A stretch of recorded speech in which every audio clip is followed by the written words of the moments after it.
Saudara yang dimuliakan Allah SWT. Jadi nanti kalau ada yang nanya, kenapa kau sholat? Aku sholat karena kebutuhan. Karena ada orang yang sholat karena keterpaksaan. Kenapa kau sholat? Sebetulnya aku malas sholat ini, tapi karena ketua PP sholat aku ikut juga lah. Segan lah, gimana lah, ketua udah sholat jadi terpaksa lah sholat. Lamanya lah pula sholat nih. Kau kenapa sholat? Aku sebetulnya malas sholat nih Pak Ustadz, tapi karena ketua KNPI udah sholat, ini nampaknya sekarang ini udah banyak yang jadi Taliban nih Ustadz. Ketua KNPI Taliban, ketua PP Taliban. La haula wala quwata illa billah. Sholat adalah kebutuhan. Maka orang yang tidak sholat, dia pasti akan menyembah yang lain. Apa yang disembahnya? Nyi Blorong, Sundil Bolong, hantu setan, jembalang tanah. Itu kawan saya tak sholat, kemana-mana pede aja dia, tenang aja dia. Rupanya di dompet kecilnya ada kris. Nyembah siapa dia? Iyyaka na'budu wa dukun nasta'in. Berkawan sama dukun. Kata dukunnya, kalau ente mau tenang, supaya engkau merasa pede, supaya kau merasa kuat, ini ku kasih kau kris kecil, masukkan dompet. Ustaz kau tahu, tiba-tiba dia masuk rumah sakit telungkup, tak bisa telentang. Rupanya salah pasang, terduduk kris itu.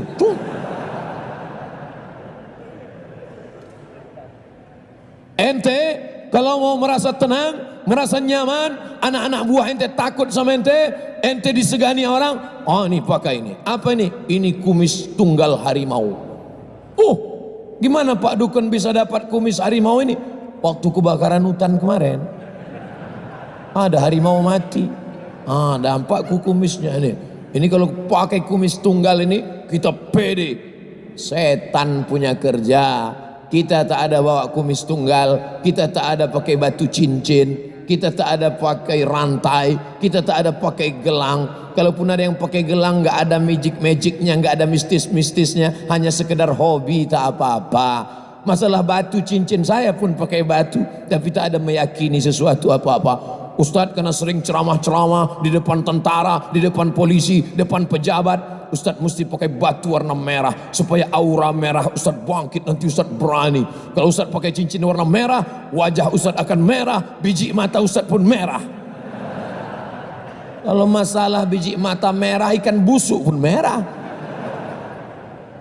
Lalu Ustadz berani ceramah di depan PP, di depan KNPI, di depan tentara, di depan polisi. Kekuatan Ustadz itu di mana? La haula wala quwata illa billah. Dalam sholat tadi sebelum menghadap Bapak Ibu di sini, saya sholat dulu di dalam. Allahu Akbar. Selesai sholat, ya Allah, aku akan menghadapi tentara, akan menghadapi polisi, kalau ansip tak apalah aku sebut, ya Allah, akan menghadapi PP, akan menghadapi KNPI. Mereka itu hamba-hamba Engkau ya Allah, hati mereka dalam genggaman-Mu ya Allah, maka kuatkan aku ya Allah. La haula wala quwata illa billah. Bismillah tawakkaltu ala Allah wa atasamtu billah. Naik ke atas bismillah. Adapun yang aksesoris ini tambahan aja. Sebetulnya PD-nya udah ada, cuman dengan pakai jaket KNPI ini bertambah PD gitu. Takbir. Jaket PP Pak Ustadz udah, kartu PP saya 2 biji. Satu dari Riau, satu dari Medan, Sumatera Utara. Saudara yang dimuliakan Allah Subhanahu wa taala. Jadi nanti adik-adik, anak-anak muda, jangan ikut sama dukun, jangan ikut sama penasehat spiritual, jangan ikut sama kekuatan apapun. Yang pertama adalah membangkitkan kekuatan diri itu dengan sholat, bukan somat, dengan sholat. Yang kedua, ada orang Indonesia sekamar sama bule. Tahu bule? Bule itu perempuan, kalau laki-laki Pak Le. Sekamar sama bule laki-laki kerja di pengoboran minyak di salah satu tempat di Riau. Karena Riau ini kaya dengan minyak, dibor ke bawah dapat minyak. Sekamar dia sama bule tadi. Bule tadi memperhatikan kawan sekamar dia, orang Indonesia ini, pagi, petang, siang, sore, malam. Lama-lama dia ambil kesimpulan, oh my friend, ku tengok kau dari malam sudah kita lama sekamar, ku perhatikan ente setiap pergantian waktu ente tegak ruku sujud, tegak ruku sujud. Setiap pergantian waktu. Pertama, ketika terbit fajar, mulai nampak pergantian waktu, terang di atas, ente sholat. Lalu kemudian ketika tergelincir matahari, bergeser matahari, engkau tegak lagi. Lalu kemudian ketika tenggelam matahari, engkau tegak lagi.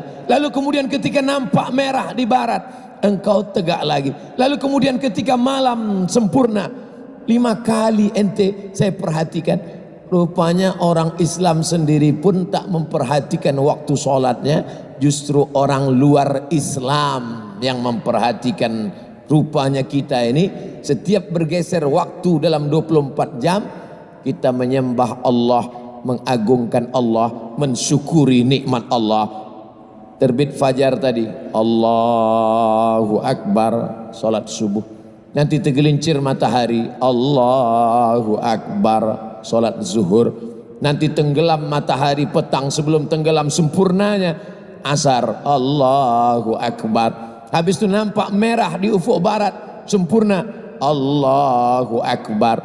Habis itu puncaknya adalah solat isya, tapi ditambah lagi 2 waktu sunat, solat duha dan solat tahajud. Maka ada 7, 5 yang wajib, 2 yang sunat. Kalau ini kita laksanakan, ibarat perjalanan di stasiun-stasiun ini, kita sudah menyembah, mengagungkan, memuliakan, mensucikan, mengkonektingkan hati kita dengan Allah Subhanahu wa ta'ala. Tapi rupanya yang memperhatikan bukan kita, yang memperhatikan justru bule orang barat.